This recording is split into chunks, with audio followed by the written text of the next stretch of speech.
ഇടുക്കി രാജകുമാരിയിൽ ബൈക്കുകൾ കൂട്ടിയിടിച്ച് ഒരാൾ മരിച്ചു എന്ന വാർത്ത ഇപ്പോൾ വരുന്നുണ്ട്. കുരുവള സിറ്റി സ്വദേശി ബിനു മോനാണ് മരിച്ചത്. മുരുക്കം തൊട്ടി സ്വദേശി ആര്യന് ഗുരുതരമായി പരിക്കേറ്റു. ആഷിക്കൊണ്ട് വിവരങ്ങൾ നൽകാനായി. ആഷിക്ക്, എപ്പോഴാണ് ഈ അപകടം സംഭവിക്കുന്നത്? അത് പരിക്കേറ്റ ആളുടെ നില ഇപ്പോൾ എങ്ങനെയുണ്ട്? രാജകുമാരി പന്നിയാർ ജംഗ്ഷനിൽ വെച്ചായിരുന്നു അപകടം.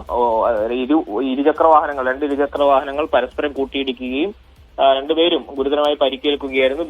മരണപ്പെട്ട ബിനുമോനെ ഉടനടി തന്നെ ആശുപത്രിയിൽ എത്തിച്ചെങ്കിലും ജീവൻ രക്ഷിക്കാനായില്ല. മറ്റൊരു വാഹനത്തിലുണ്ടായിരുന്ന മുരുക്കുംതൊട്ടി സ്വദേശി ആര്യൻ ഗുരുതരമായി പരിക്കേറ്റ് ഇപ്പോഴും ചികിത്സയിൽ തുടരുകയാണ്. ആര്യൻ സഞ്ചരിച്ചിരുന്ന വാഹനം അമിത വേഗതയിലായിരുന്നു എന്നാണ് ദൃക്സാക്ഷികൾ അടക്കം പറയുന്നത്. ഏതായാലും കുരുവള സിറ്റി സ്വദേശിയായിട്ടുള്ള ബിനുമോൻ ഈ അപകടത്തിൽ മരണപ്പെട്ടു എന്നുള്ള ദുഃഖകരമായ കാര്യമാണ് ഇതിലുള്ളത്. അജി, ശരി, വളരെ